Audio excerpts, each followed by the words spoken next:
Hello, everyone. My name is Becca Reef, and I serve as the scientific coordinator for the Adult Polyglucosan Body Disease APBD Research Foundation. Today, I have the privilege of amplifying the voice of our collective patient community. APBD is a rare, adult-onset, recessive neurodegenerative disease for which there are no FDA-approved treatment options. It is a condition within the spectrum of glycogen storage disease 4 that is characterized by pathogenic variants in the GBE1 gene. The age at onset, symptomatic presentation, severity, and progression are variable. APBD symptoms include peripheral neuropathy, bladder dysfunction, decreased energy, and in some cases, cognitive decline. Individuals with APBD can begin experiencing symptoms as early as age 35. They eventually lose the ability to walk, stand, stay continent, stay awake, perform at work, and socialize. They are robbed of nearly every aspect of their independent adult lives. Promising gene therapy approaches, small molecule drugs, and antisense oligonucleotides are in preclinical development. As our community looks forward to these clinical trials, we must recognize the challenges that lie ahead. Individuals with a pre-symptomatic genetic diagnosis represent a subset of our community that provide a window of opportunity into the earliest stages of disease. Advances in screening for genetic testing have resulted in increased early awareness of genetic mutations for countless families. They and their families face the unknown, a many years-long waiting game for symptoms to manifest.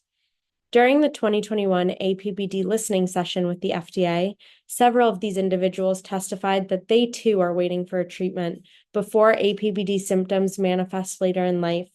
The sacrifices they make to find a cure, by way of participating in investigational treatment trials, are minuscule to the sacrifices they may have to make if they become symptomatic. These reflections bring us to key questions in clinical trial design for this population, some of which have been discussed today. Will participation limit access to other potentially more effective treatments in the future? Are treatment targets reflective of the symptoms and treatment outcomes that patients and caregivers value most? How can we design endpoints that effectively capture the nuances of this unique population? How do we incentivize pharmaceutical investment when outcomes are assessed using unconventional metrics that deviate from industry norms? How invasive is the treatment and potential short and longer-term side effects? How may it affect quality of life? Many questions revolving around logistics and equity, including but not limited to, does participation require significant lifestyle adjustments, such as a leave of absence or relocation? What are the costs of participation?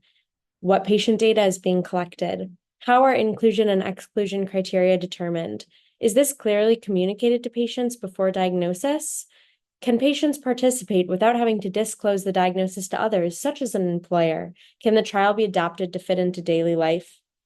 Taking all of these questions into account, our community wants to see tangible initiatives to increase support and partnership for patients that may be preparing for a future where pre-symptomatic treatment becomes a reality, so that they feel actively informed about any risks they may be accepting. Many pre-symptomatic diagnosed patients find themselves navigating unfamiliar and overwhelming territory. To better support these individuals, we encourage the FDA to develop or work with patient advocacy organizations, industry sponsors, and other stakeholders to develop comprehensive tools to help families understand this process.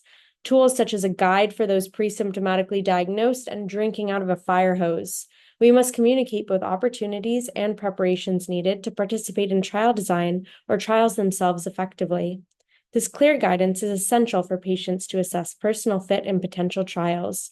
Through these steps, we may also be able to create validated and accepted surveys that provide a glimpse into the risk-benefit conversations that rare disease patient advocacy organizations can build from and customize. By addressing these gaps, we can start to consider how we can actually develop a framework that empowers pre-symptomatic and early-stage individuals to navigate the complex world of clinical trial participation with confidence and clarity. Thank you very much.